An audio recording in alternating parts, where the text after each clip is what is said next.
Mampingaya FRDC, notre devise. Notre devise. Notre devise.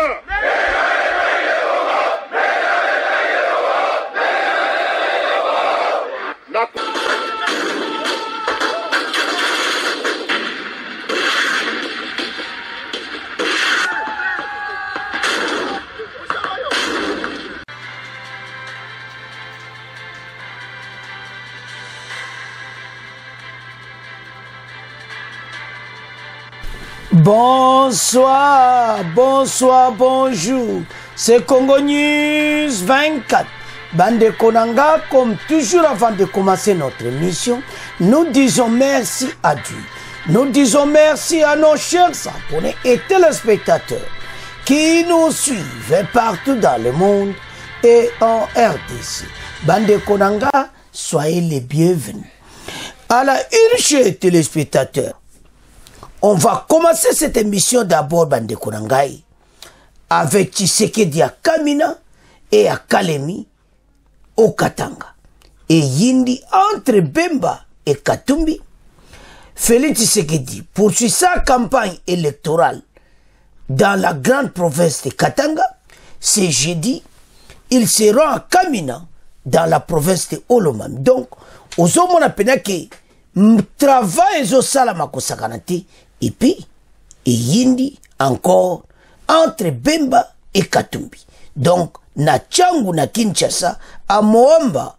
Donc, Bemba Yindi, si bota la population kota Fayulu. Donc, Bemba gagne kota Fayulu à Kosakanati. Tous à la connecter, peut-être qu'on développe une émission dans le Fayulu, à zo comprendre comment Bemba Zubatuna eboui. Tous à la connecter. Des combats violents à Mouchaki, entre FARDC et RDF 123. Suivez EAC et Ouganda. Bokoyoka message. Oyo sur départ EAC. Oyo Ouganda balobi. Wane kozala na deuxième partie. Chers téléspectateurs, émission de Bandi, comme d'habitude, Yebsa Badiya Nyon c'était Erango Koki. Bandeko, la campagne présidentielle est jouée à l'ure Mokwa Kosakanate. Alors, ba candidat nyonso, seni a vérifié ba photo nyonso, makamu nyonso, et koki alors coup d'envoi. Le 20 décembre. Donc, Congolais nyonso bozala disposé, yako voter. Parce que, pays oyo toza élection yoze, bandeko bozo landate. Ba musicien nyonso bazo yembela fachi. Mengala zozela, wako yembela Katumbi. Na wana, na iki moko azo mekame. Kaka peut-être moko wana, mais nanto yoki te ndenge zo sala me pa mokonza mboka. Et zo laksa clairement, ete ba Congolais ba fungoli miso. Ba musicien, ba zo sala na patriotisme, ba singi mbongo te. Bolingo nyonso. Alors, tanto tala biloko aboyi. Congolais, to la mukako. To senga boza la pena disposer. Parce que sungana ndenga mukete, beso nyonso tozala sima chef de l'État. Mon paya, oyo, parce que, bandeko, pour le moment, il y a un complot za ko s'opérer. Mais ko simbate. Ozoka pena ke baza ko sala tout un complot bien organisé, mais basuki. Parce que nyonso basalaki, bazolu kanena ubongsa do moite. Leto tala, tozo na poasuka. La bataille de Mouchaki. Oyo M23 bazo kota na kata Mouchaki. Boko yoka makamusu, boko lo mais tozo na point. Alors, oyo tout bazo sala eko suke la bango mabe. Pays oyo soki bango bazo yeba te que 21e siècle ezale rwanati oya makambo bazala kanango. Babakama beo ba détruire mboka na biso. Ba okoka lisusu ti. Le président de la République est à Kamina, Kalemi, à Selongwa Djena Kolezi, dont Boulezo continue à conquérir au Katanga. À Kinshasa, Bemba à Kangikin. À Lubako Banda Kota Fayulu. Fayulu a comprendre te. Bemba Zubata Fayulu tout. que Tchangu Moamba soki lelo akomi na Tchangu azwi bato nyonso afayi lubongo bozomona te ke Bemba penda donc force pende eza makambo eza minene bandeko ato oloba ke kin wana match kozambula boza kotoyo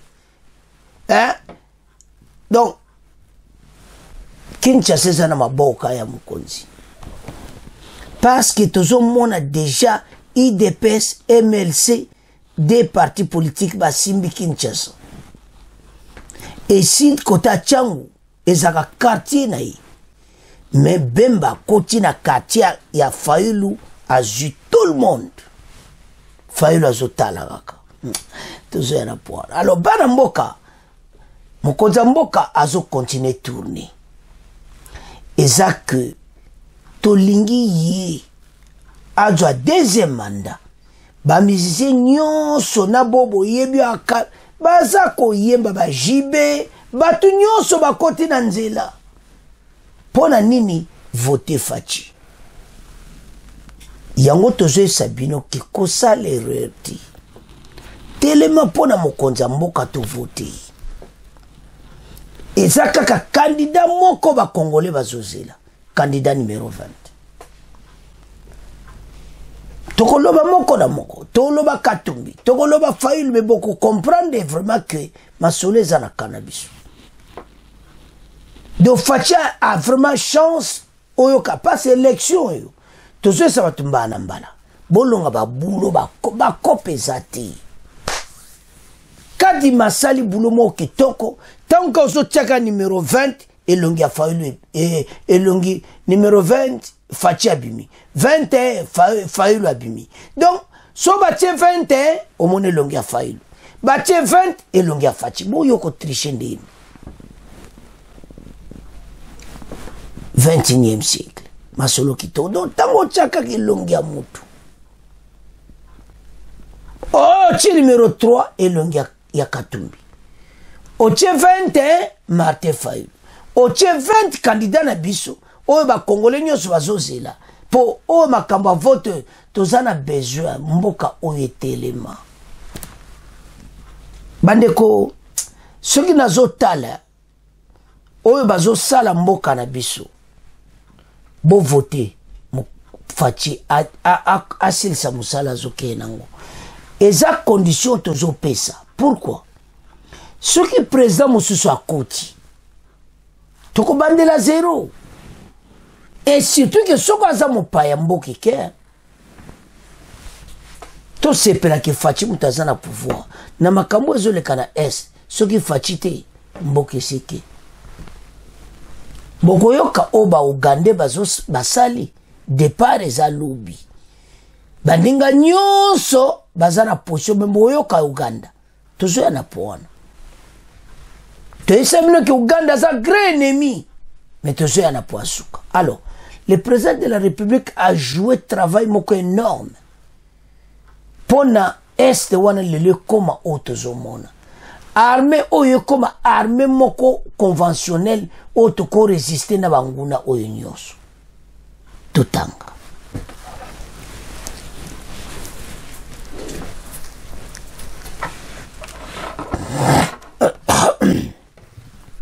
Tshisekedi a Kamina et à Kalemi au Katanga et yindi entre Bemba et Katumbi. Félix Tshisekedi poursuit sa campagne électorale dans la grande province du Katanga. Ce jeudi 7 décembre, il se rend à Kamina dans la province du Olomami. Il y a déjà un dispositif au rond-point Mbisi qui est loué où le candidat président va tenir un meeting avant de s'envoler pour Kalemi dans la province de Tanganyika. C'est depuis ce mardi 5 décembre que Tshisekedi a commencé sa campagne dans la grande province du Katanga.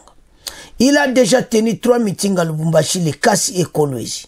Son programme prévoit après le Katanga une tournée au nord et au sud Kivu. Alors, si vous me faites confiance et que vous m'accordez le second mandat, nous allons travailler ensemble pour développer le Olomami. match eza ya mokosakana te. Mokonza mboka aza na kati ya terrain. L'heure est grave. Baza na problème sérieux mayele sili bango. Jean-Pierre Bemba alobi na bato yo ya kosakana te. Azawa na pona président Félix. Président Félix azobima. Bande ko botala kana se wana botala Bemba. Katumbi azara problème ya kosakana te. Alors, toko bana Katumbi après toko ya na Fayulu.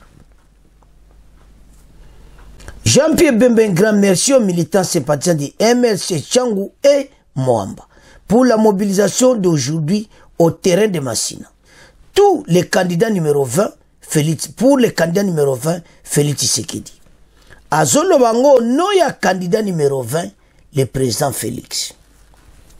En République démocratique du Congo, il reste 2 semaines avant les élections générales prévues le 20 décembre 2023. Présidentielle, législative, provinciale et communale partielle. Le pays termine sa 3e semaine de campagne. Concernant les scrutins présidentiels, plusieurs candidats sillonnent le pays pour des meetings. Mais l'attaque directe est venue de Jean-Pierre Bemba. Bozoka, il y a Jean-Pierre Bemba dans mon kili message à Kosakanati. Ministre de la Défense et vice-premier ministre qui bat campagne pour le compte du chef de l'État sortant. Cette fois-ci à Kinshasa. Il a directement interpellé les candidats concernés. J'envoie un message à Moïse Katumbi qu'il vienne dire au peuple congolais s'il les aime bien ou pas. On ne peut pas servir des maîtres au sommet de l'État qui finira par trahir l'un au profit de l'autre. Makamoto Lobango. Katumbi aza toujours nationalité à Zambie. Ezate ko adjoa penda yango. Ezate ko frauduleusement. Maintenant, eza confirmé après banquette et aza na nationalité. Ozomona abalaki mwana ya Chiluba babota na pe bana baza bazambien. Bande otolanda très bien. Alors, Katumbi dans ce cas, Bemba ebisi directement. Aya koyesa ba Congolais, aza Congolais ou Zambien. Yango bana mboka bon voter candidat numéro 20. Bon lexa ba lerti na Katumbi. Katumbi message à Bemba et Zubango ba komi yengele mise ye rouge. Bazo comprendre les directions te ba komi na kati ya mobulu. Félicitations Jean-Pierre Bemba. Sikoyo tokende na Tchangou. Vous connaissez très bien Tchangou et un terrain ya Martin Fayulu. Mais comment Bemba a gagné terrain ya Fayulu nyonso boy? Qu'est-ce qui se passe au juste? Botala bandeko terrain ya Masina ple a craqué bakote a Pascal bakote penda batu ya Fayulu. Martin Fayulu a un problème. A jeté éponge. Parce que ndena zomona Bemba boy. Na kaya Fayulu batu batondi boy. Mais Fayulu esile. Bemba ne mutako sili sa bena bango parce que tango message ko kitana kin e ko zala ko sakanate. Donc, Azako tambola na kin, Azako sala grande campagne na kin pour la présidente de la République. Et maintenant, Fayulu a comme un problème sérieux. Parce que concurrent monene, yewana Jean-Pierre Bemba. Donc, boye bela, azola sabino libelete, après Fachi, masole koza mususu. Donc, bozana problème sérieux. Bemba oyo kaka Kinshasa tombé, quartier a Fayulu Tchangou a tombé, alors Fayulu mayelesi. Alors, le candidat Fayulu azo kena ndenga yemoko. Katumbi azo bengaya yabia kena marque naï. Oui, azana batu naï. Wana toko discuter na ngote, il y a beaucoup de gens pe o bazolanda Fayulu. mais Fayulu amoni ke asala nzela ye moko aboyi na ye Katumbi alobi na Katumbi ke ye jamais akokende kuna ye fo asala nzela na ye Mukwege pe abe akende na nzela na ye. Alors qu'est-ce qui va se passer dans 2 semaines? Parce que l'élection est dans 2 semaines déjà. Nde toza lobby le 8. Le 8 sur baxé 14 jours déjà 22. Donc, toloba dans 13 jours, dans 2 semaines. Maintenant, ekozala ndenge ni le 20. Togoyoka le nouveau président de la EDC. Match Zambulu, tout développé. On en vient maintenant à l'actualité politique. En campagne électorale, le candidat numéro 20 à l'élection présidentielle est arrivé ce jeudi à Kamina où il a tenu un meeting. Félix Tshisekedi Tshilombo a rappelé à l'occasion que son premier mandat a été ponctué par la gratuité de l'enseignement de base, la couverture santé universelle et le programme de développement de 145 territoires. Félix Tshisekedi Tshilombo a également promis de réhabiliter la centrale électrique de Kiloubi et la construction de routes. Il a également sollicité un second mandat pour consolider tous ses acquis.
Chers téléspectateurs, Tobana Nafati, Kamina, Akena, Kalemi, et puis Kuna Masole le kaki bien. Bolandi extrait wana.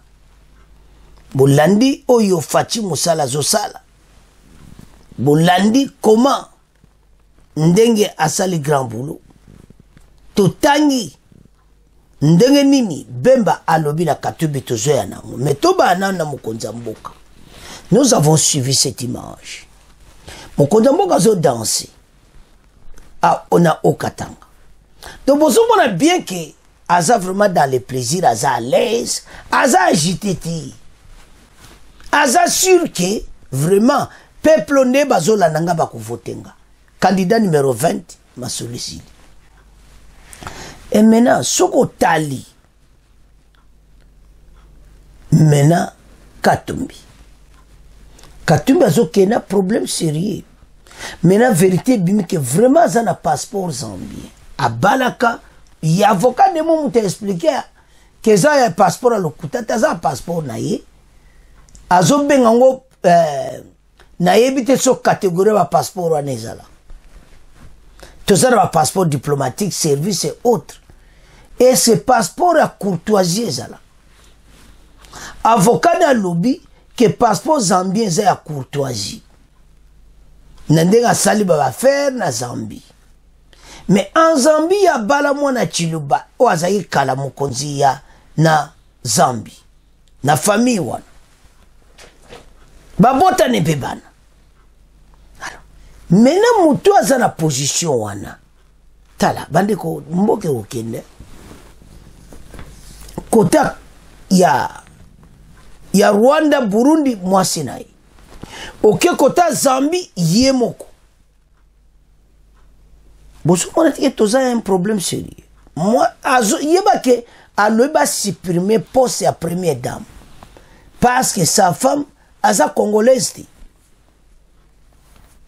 ozomona rwandaise burundaise comment bakere kolongola poste ya première dame et c'est bozo landa mutu bozo o sozo landa ye pour voter ye alobi ke ekozala bongo te première dame akozala te eza ye moko et puis aza Zambien et puis aza na ba relation makasi mwasi ne aza na côté ya Rwanda Burundi siko totia yo mutande ngono sommet de l'état kwa to bomi mboka te mboka kete wana côté Zambia zui parti ya Lubumba ekepe na kuna pe bazui tokeba il y a un danger pour na Katumbi ya kosakana te il ne peut pas être président de la RDC tant tozolo bango tozoza la clair bemba lobi boy aya koyebisa biso soko aza Zambien ou bien Congolais parce que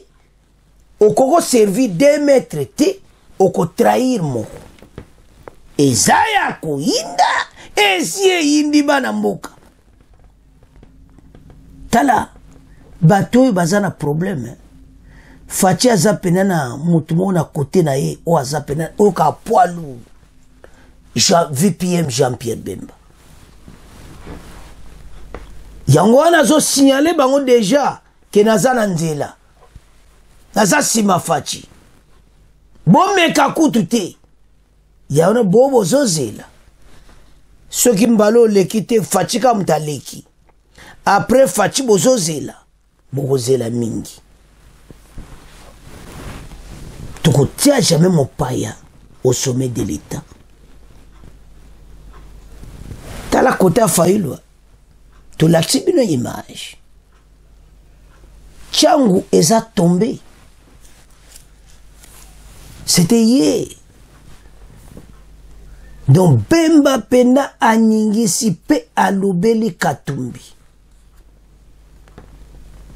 na ba dossier Salomo Kalonda oebimi alobi alobeli mukwege ba mama pe ba sepeli te mais il fallait kaka aloba alors bana mboka makambo tozo ya nango tozo expliquer bino eza sérieux candidat numéro 20 est comme obligatoire congolais ne se fa voter toza na choix il faut qu'on vote parce que ba paya nyonso wana bazoya po ba trahir mboka na biso to fungola misu to tika kolala ce pays est très riche et ça envie na ba voisins osomona clairement que batu bati misu kana EDC la communauté internationale bazozela nana kobima bazoluka tout batia désordre na mboka meko simbati ba précaution nécessaire ou ezwami pona batu mais bazo vivre en kalati pays oyo oko mekati mboka oyo bango bazoluka ba okokati yango tozoyebisa bango ete bango baza na problème sérieux bana mboka totelema pour l'intérêt ya pays na biso bazoluka tout me basala mokonza mboka mabe na ba voisin parce que président na biso aza nationaliste ba moni ke soki ya continuer na pouvoir bandoki nyonso ya Congo bakoti mai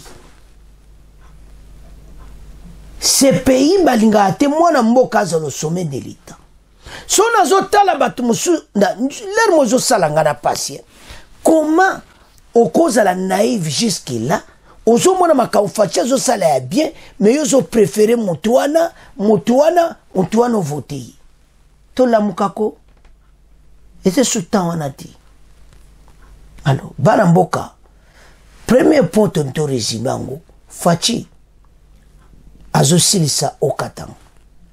Kalate azokoma na Nord Kivu na Sud Kivu. Masolo kitoko. Donc ba campagne zo continue à Kinshasa. Bemba aza ko avancer na Kinshasa. Alors tous ces bandos qui a Congo o bazoluka mboka oyo ba okokati. Toza wana to telemi pour l'intérêt de la nation et puis motu mokote akomeka. Biso nyos to telema pona mboka oyo. Chers téléspectateurs, kaka Changwa Pamba Bemba Ganyango Kota failli do batu plein craquer bakepana. Katumbi aliwa na komi na problème parce que Bemba mutalobi. Haute personnalité mboka lobi apona Zambie ou bien RDC. C'est à ce point que je premier point, que na deuxième point. Chers téléspectateurs, deuxième point de division en deux. Tokobanda avec le départ de l'EAC, beaucoup yoka message Ouganda. Après, tokoya na la bataille de Mushaki, Oyo, M23, ba salignon so ba koti na une partie ya Mushaki. Mais combien zo continue? Ndeto lo ba donc fa de satikité. Alors, makambo nyonso tanto zolo abana mboka to telema. Pays eza menacé na ndenga kusakana ti. Pourquoi to banda na EAC? Le message est quoi? Ya Uganda. EAC nyonso ba troupe nyonso Sud Sudan si akei. Kenya une partie ba zozera Sadek ba signé pour un remplacement. Alors Uganda ti lelo bazo bougeti ba lobby bazo zela ba chef na bango ya au commandement ba pesa bango message. Ba chef ango ba nani. Bokoyoka tukutira bino.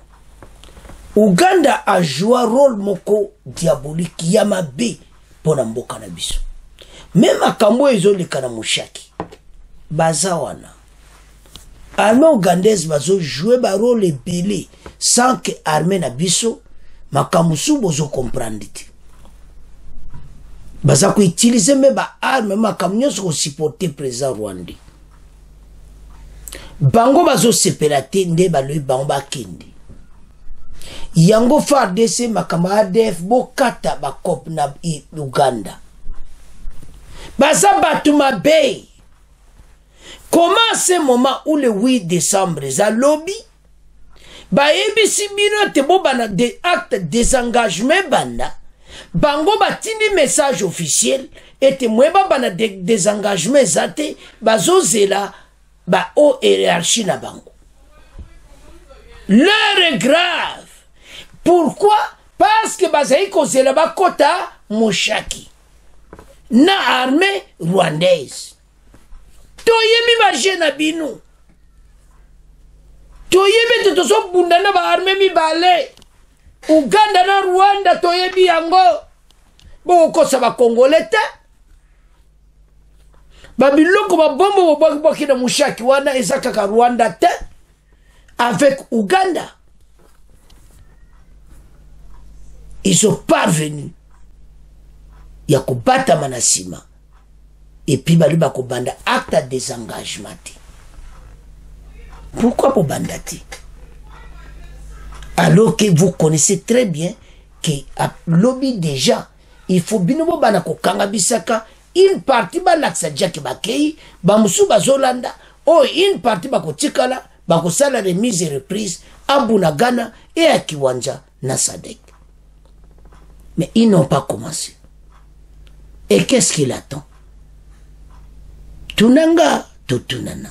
Ba jena bino, to yebiango. Mais biso to croiser les métiers. To bara koloba pona batu bazo bata masima Rwanda. Po basala mboka na biso mabi. Totanga. Toko bana sewana. Départ de l'EAC, suivez le message de IPDF Ouganda. Ndebo zomo na bangwana. Kenya, une partie basiba ke Soudan, asa junzela ki, IPDF Uganda, bazako zela nini.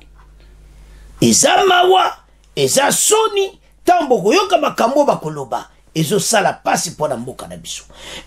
Alors, bana mboka, toyoka sans plus tarder, bolanda Uganda, bongo to avance. De l'expiration du mandat de la force régionale de l'EAC déployée dans les territoires de Massissi et de Rutshuru au Nord Kivu, les contingents de tous ces militaires se sont déjà désengagés sauf les Ougandais. Aucune communication n'a été faite jusqu'ici par l'EAC ni le gouvernement congolais. Les chefs d'état-major des pays membres de l'EAC étaient en réunion hier mercredi à Arusha en Tanzanie pour discuter de la question. Explication de Sifa Maguru. Les sources locales dans le Rutshuru confirme également les retraits des militaires sud-soudanais qui étaient déployés ensemble avec les Kenyans à Tongo, Bambo, Rumangabo et Kibumba. Une centaine de militaires kenyans a déjà regagné leur pays depuis quelques jours, alors que d'autres militaires kenyans avec leurs collègues sud-soudanais seraient en attente à Goma pour des formalités. D'après nos sources, les militaires ougandais qui sont toujours déployés sur les axes Mabenga, Kiwanja et Bunagana disent attendre l'ordre de leur hiérarchie pour se retirer. Contacté par Radio Okapi ce jeudi matin, le porte-parole de la force de défense ougandaise, le général de brigade Félix Kulaïgué, indique que leurs troupes attendent les dispositions prises par les chefs d'état-major des pays membres de l'EAC qui étaient réunis hier à Arusha en Tanzanie pour cette question. Par ailleurs, les contingents burundais de l'EAC qui étaient déployés dans le Massissi et qui s'étaient retirés de Kichanga, Kiroliro et Mushaki depuis près d'un mois est toujours cantonné dans son Kije à Mubambiro, 27 km à l'ouest de Goma. Téléspectateurs, Tolandi départ à EAC. Ba contingent nyonso ba désengagement et bandi. Uganda alobi azozela o hiérarchie na bango sauf Uganda. Pourquoi zala sauf Uganda? Pourquoi ba ko kenika nde baninga bazokende ti? Parce que bazana ba troupe na bomba zo bunda na armée rwandaise na Nord Kivu contre mboka na biso. To sala ke rekokotsa Uganda na kati. Ba konti ba yebi ke bato bazo sala biso mabe, mais ba yoluka ba preuve moko tangible pour ba lobo officiel. Comme baza ba preuve officielle te, mais biso peuple tozo mona na misu o ezo sala. Les désengagements ba nyanyo so ba sali, pourquoi bango ba koko sala te? Uganda azako continue parce que guerre mushaki bazana besoin bakende na Rubaya. Soki ba meiko le kaka mushaki il passe ba bloquer bango wana. So ba kitina se bake na Rubaya biso zana problème sérieux na économie ya mboka. Rubaya epai oyo kaka centre minier na biso. Ba minere wana kune kozala opesi mbwa boyi. Na yuke fade sa che grand blende a Rubaya. Bako koma te wani fo sukoya boma bango nyonso. Ils ont parvenu. Mais nana bata mesima na bango. Cette force oyo ba beti biloko makasi. Uganda boyebaka obozo sala EDC ekozongela bino biso tozakuya toko koma na place oyo ya makasi okute koleka bino na Uganda metozoya yango ba congolais tsoto mwana mboka za le sommet de l'état tala temps pendant 20 ans tala armée facha ikokuta dans une année. Et c'est fort à Kosakanate pour ne pas sa armée moko conventionnelle. Mais ba Rwanda ba avança bandakala. Uganda mais pas biso batu balala pongi, ba salona nku, bazo yiba mbongo, même ba soda bazai kofuta bangote.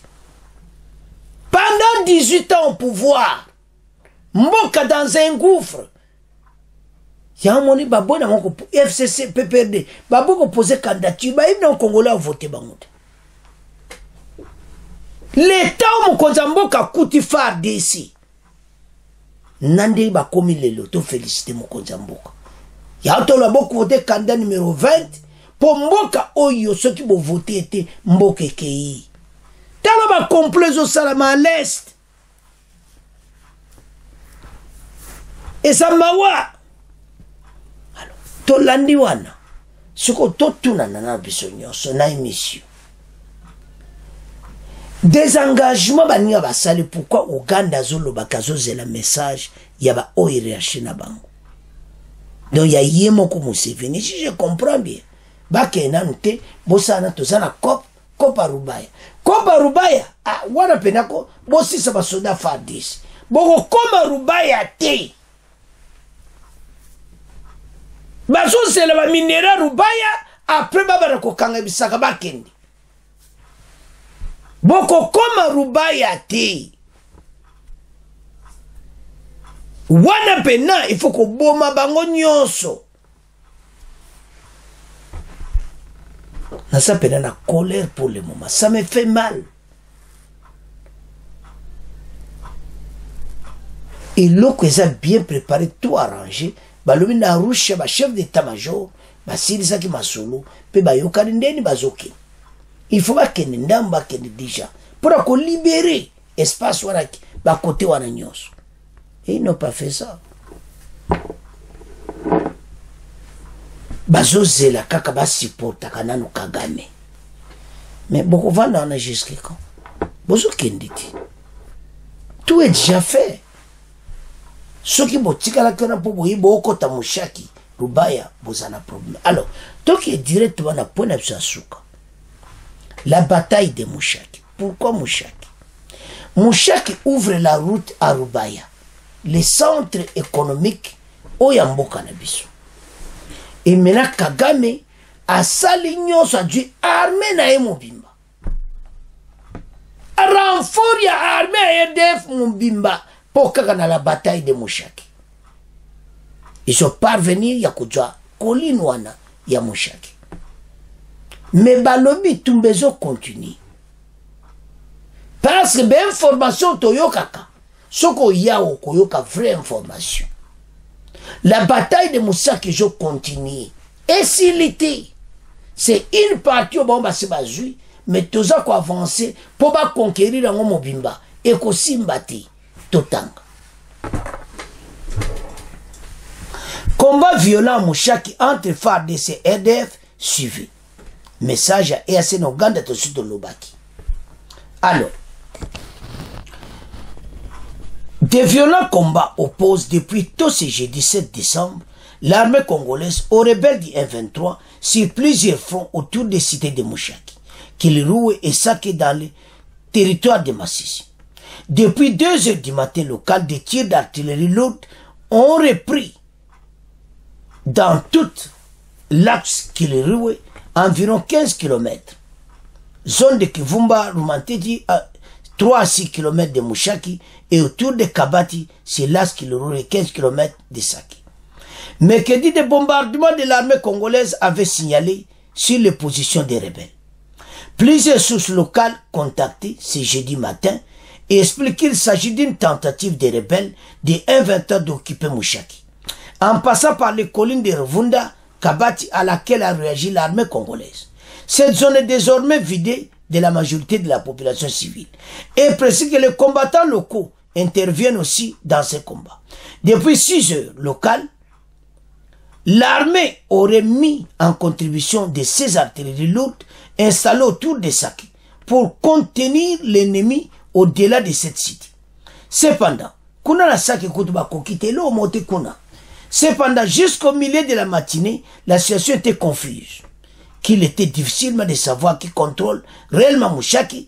Jusque-là, selon les sources, les affrontements se poursuivent encore. Bozolanda, les rebelles ont réussi à occuper une colline appelée communément Antenne de Mushaki, surplombant le centre de la cité jusqu'à 2 km. Parce que Batignon se basibake, Bishop Dozananda Mushaki. Bango va occuper déjà Antenne wana, alors le combat eza continue. Lobi toko yeba si réellement bango ba zui yango entièrement. Et puis ba bombardement likolo ezo continue. Toko tika bango te. Voilà ce qui se passe. Et puis bato na bandoki ya Congo MONUSCO ba ekoloba. Yango MONUSCO akende. Atika ne makambo na biso. Makambo tozo mona na terrain. Tozo mona ba minda. To comprendre que bato yo baza bato mabe pona biso. Mais biso totelema pona intérêt ya mboka. Pays oyo eza pays na biso bana mboka totelema toko gagner bitumba oyo. Alors tolanda confirmation bongo to développer. Affrontement ce jeudi au Nord Kivu entre les FARDC et les rebelles du M23 autour des cités de Mushaki, Kilolirwe et Saké dans les territoires de Massissi.